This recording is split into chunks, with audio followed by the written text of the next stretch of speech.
Hello anime lovers, welcome again to our YouTube channel anime Sansar. आज हम देखने वाले हैं जुजुत्सु काइसेन के सीजन 2 का एपिसोड 2 और एपिसोड 1 आपने अभी तक नहीं देखा तो वो आपको कमेंट बॉक्स और आई बटन में दिख रहा होगा। ऐसे ही एनिमे देखते रहने के लिए वीडियो को लाइक करके चैनल को सब्सक्राइब करना और आपका अपना जुजुत्सु काइसेन का फेवरेट एनिमे कैरेक्टर मुझको कमेंट करना। एपिसोड 1 में हमने देखा था कि गोजो और गेतो को एक मिशन मिलता है, जो मिशन उनको उनके टीचर यागा ने दिया था कि उन्हें स्टार्क प्लाज्मा वेसल यानी रिको नाम की लड़की को प्रोटेक्ट करना होगा। लेकिन तभी वहाँ पर उन पे क्यू ग्रुप अटैक कर देता है। इसके बाद हम देखते हैं कि गेतो आराम से अपने लिए चाय बना रहा होता है और ये उसी कमरे में था जिसमें धमाका हुआ था।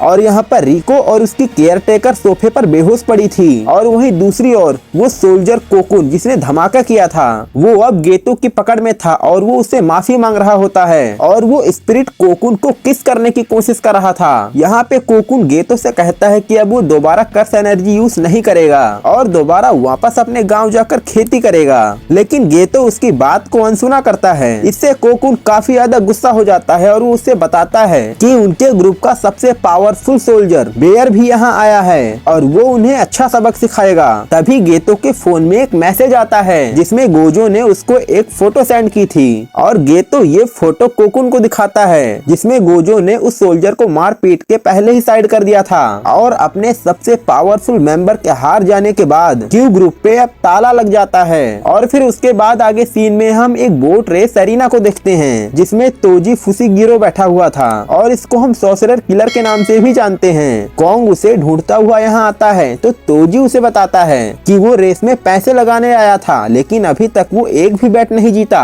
कोंग फुजी को उसका काम याद दिलाता है कि उसको एक वेसल को मारना है, पर फुजी बताता है कि वो बराबर की लड़ाई में गोजो को तो कभी नहीं हरा सकता, इसीलिए उसने वहाँ पे कुछ गुंडों को भेज रखा है जिनसे लड़ने में गोजो थोड़ा थक जाएगा और फिर वो अटैक करेगा। और इसके बाद फुजी रेस में लगाए पैसे हार जाता है। यहाँ पे कोंग उसको सलाह देता है कि उसको सट्टेबाजी पे थोड़ा कम ध्यान देना चाहिए और जाने से पहले वो पूछता है कि मगुमी कैसा है, पर तोजी को मगुमी के बारे में याद नहीं आता। और इधर होटल में गेतो और गोजो ये डिस्कस कर रहे होते हैं कि उनको इस लड़की को हॉस्पिटल ले भी जाना चाहिए या नहीं, और साथ ही ये भी कि काश वो भी रिवर्स टेक्निक का यूज कर पाते बिल्कुल सोको की तरह, जिससे घायल इंसान को हील किया जाता है। लेकिन सोको इनको ये टेक्निक सिखा ही नहीं पाई। इतने में रिको को होश आ जाता है और वो खुद को गोजो की गोद में पाती है और वो उसको गलत फहमी में कोई गुंडा समझ के चाटा मार देती है और दोनों लड़कों गोजो और गेतो को उनसे दूर रहने को कहती है। गेतो उसे समझाता है कि वो उसको प्रोटेक्ट करने के लिए ही आए हैं, पर रिको उसकी बात का यकीन न करके उसकी चोटी का मजाक उड़ाती है। फिर गोजो और गेतो मिलके उसको मरोड़ने लगते हैं। तभी वहाँ पे उसकी केयर टेकर मिसातो आती है और रिको को ये समझाती है कि ये लोग तो उन्हीं की साइड हैं। रिको देखती है कि उसकी केयर टेकर एक कर्स के ऊपर बैठी हुई थी। ये तो एक्सप्लेन करता है कि वो उसी की टेक्निक कर्स मैनिपुलेशन है और इस टेक्निक की मदद से वो कर्स को अब्सॉर्ब और मैनिपुलेट कर सकता है। गोजो कहता है कि जैसा उन्होंने सोचा था ये लड़की बिल्कुल वैसी नहीं है, हमें लगा था कि ये दुखी होगी क्योंकि कुछ ही दिनों में इसकी बॉडी टेंजन से मर्ज होने वाली है। रिको कहती है कि उसको इस बात पे गर्व है कि वो मास्टर टेंजन की वेसल है और उनके मर्ज के बाद वो और टेंजन एक हो जाएंगे। लेकिन गोजो और गेतो उसकी बात पे ध्यान नहीं देते। गोजो उसको अपने फोन की होम स्क्रीन दिखाने लगता है और इसके बाद वो रिको का मजाक उड़ाते हैं कि उसके तो कोई दोस्त भी नहीं होंगे। लेकिन तभी रिको को याद आता है कि आज तो उसको स्कूल जाना है और रिको की रिक्वेस्ट के लिए सभी उसके हाई स्कूल पहुंच जाते हैं। गोजो यागा सेंसे से पूछता है कि उनको तो रिको को सीधा जुजुत्सु के हाई स्कूल ले जाना चाहिए क्योंकि यहाँ पे उसकी जान को खतरा है। लेकिन यागा बताता है कि उनको रिको की सारी बातें माननी होगी और ये मास्टर टेंजन का आदेश है। गोजो उसको बिगड़ी हुई लड़की बताता है। गेतो उसे बताता है कि मर्जर होने के बाद वो टेंजन बन जाएगी और हमेशा जुजुत्सु हाई के सबसे नीचे वाले स्तर पे रहेगी और इसके बाद वो कभी भी अपने फैमिली या फ्रेंड से नहीं मिल पाएगी। तो उसके आखिरी समय में हमको उसकी इच्छाओं को पूरा करना चाहिए। फिर यहाँ पे मितासो कहती है कि रिको की कोई फैमिली नहीं है। रिको की छोटी उम्र में ही उनका एक्सीडेंट हो गया था और तभी से ही मितासो ने ही उसको पाल पोस के बड़ा किया है और इसीलिए वो भी चाहती है कि अपना आखिरी दिन वो अपने दोस्तों के साथ बिताए। ये सुन के गेतो मितासो से कहता है मतलब कि तुम ही उसकी फैमिली हो। गोजो गेतो से पूछता है कि उसकी कर्स्ड स्पिरिट्स का क्या हुआ जिन्हें उसने निगरानी रखने के लिए भेजा था। गेतो चेक करके बताता है कि हमें तुरंत रिको के पास जाना होगा क्योंकि उसके 2 कर्सिस को किसी ने मार दिया है। और दूसरी तरफ तोजी होटल में बैठ के खाना खा रहा था और टीवी पे रेस देख रहा था और उसने कोंग से कह के रिको के सर पे बाउंटी भी लगवा दी थी, यानी कि जो कोई भी रिको को मारता है उसको इनाम इनाम के तौर पे बहुत सारे पैसे दिए जाएंगे और इसीलिए ही कर्स यूजर्स रिको को मारने के लिए उसके स्कूल तक पहुंच गए थे और इसीलिए गेतो अब उन कर्स यूजर्स को मारने जाता है और वहीं गोजो और मितासो रिको को खोजने के लिए भाग रहे होते हैं। फोन पे कॉन्ग तोजी को बताता है कि वो अभी उसके हाई स्कूल में है और साथ ही ये भी कि अगर तोजी से पहले कोई और रिको को मार देता है तो इनाम का सारा पैसा उसको मिलेगा और तोजी को मिलेगा तो बाबा जी का ठुल्लू। और उसका बॉस तो ये भी कह रहा था कि तोजी को हायर करने से अच्छा वो पहले ही उसके ऊपर बाउंटी रख देते तो ज्यादा अच्छा होता।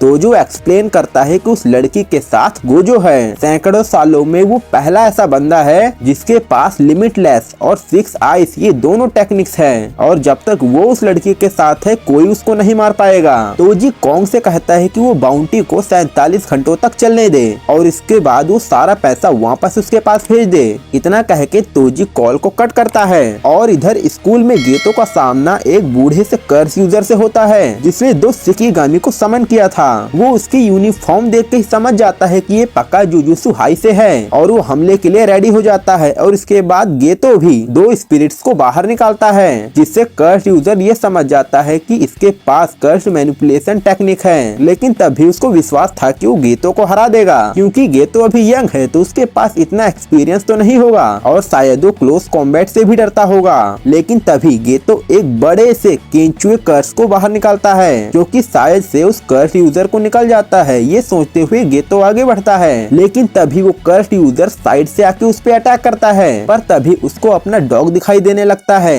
ये कर्स यूजर्स के पेरेंट उसको बिल्कुल भी प्यार नहीं करते थे क्योंकि वो कर्सिस को देख सकता था और सिर्फ उसका डॉग ही था जो कि बिना डरे उसके साथ रहता था। लेकिन उसको मरे तो 50 साल हो गए थे। अब कर्स यूजर को समझ आता है कि उसकी लाइफ उसको उसकी आंखों के सामने दिख रही थी और फिर गेतो उस कर्स यूजर को मार मार के उसकी हालत बिगाड़ देता है क्योंकि गेतो हैंड टू हैंड कॉम्बैट में भी काफी अच्छा है। अब गेतो उससे पूछता है कि वो कौन से ग्रुप से बिलोंग करता है, क्यू या टाइम वेसल एसोसिएशन। और इधर हमारा गोजो सीधा रिको की म्यूजिक क्लास में पहुंच जाता है और बाकी लड़कियां तो गोजो को देख के उस पे फिदा हो जाती हैं। पहले तो उन लड़कियों को लगा था कि ये रिको का बॉयफ्रेंड होगा पर रिको ये बहाना बनाती है कि वो उसका कजन है। वो गोजो को उसके ग्लासेस को निकालने के लिए कहती है और गोजो भी सबको पोजेस देने लगता है और यहाँ तक कि टीचर भी गोजो को चुपके से अपना नंबर दे देती है। फिर मौका देखते ही गोजो चुपके से रिको को लेके यहाँ से निकल जाता है। गोजो रिको को बताता है कि अब वो सीधा जुजुत्सु हाई जा रहे हैं क्योंकि अगर यहाँ पे किसी से लड़ाई होती है तो इससे उसकी फ्रेंड्स को भी खतरा होगा।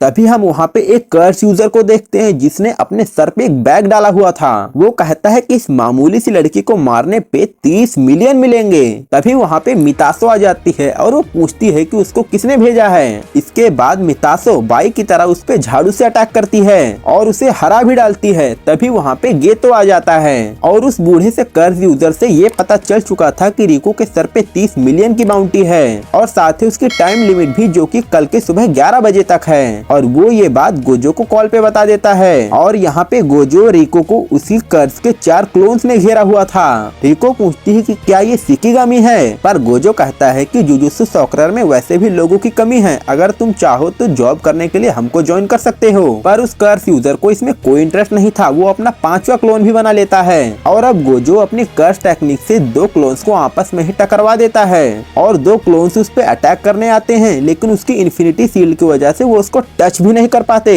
और गोजो उन दोनों की भी गंदी हालत कर देता है। और इस कर्स यूजर की टेक्निक यही थी कि वो अपने 5 क्लोन बना सकता है और इन 5 क्लोन्स में अपनी मेन बॉडी भी डिसाइड कर सकता है और 4 क्लोन खत्म होने के बाद अब 5वां क्लोन ही उसकी मेन बॉडी है। यूजर पूछता है कि उसको ये बात कैसे पता चली, जिसपे गोजो बताता है कि उसकी आंखें अच्छी हैं और इसके बाद गोजो बताने लगता है कि उसकी टेक्निक्स कैसे काम करती है, जैसे इन्फिनिटी या ग्लू, जिससे गोजो किसी भी चीज को चुंबक की तरह अट्रैक्ट कर सकता है। और अब वो कर्स यूजर वहाँ से भागने की कोशिश करता है तो यहाँ पे गोजो अपनी टेक्निक ब्लू यूज करता है। इससे वो और कर्स यूजर एक जगह पर खींचे चले आते हैं और इसके बाद गोजो अपनी रिवर्स टेक्निक रेड यूज करता है लेकिन वो तो उससे एक्टिवेट ही नहीं होती क्योंकि गोजो को अभी तक रिवर्स टेक्निक रेड अच्छे तरीके से नहीं आती थी।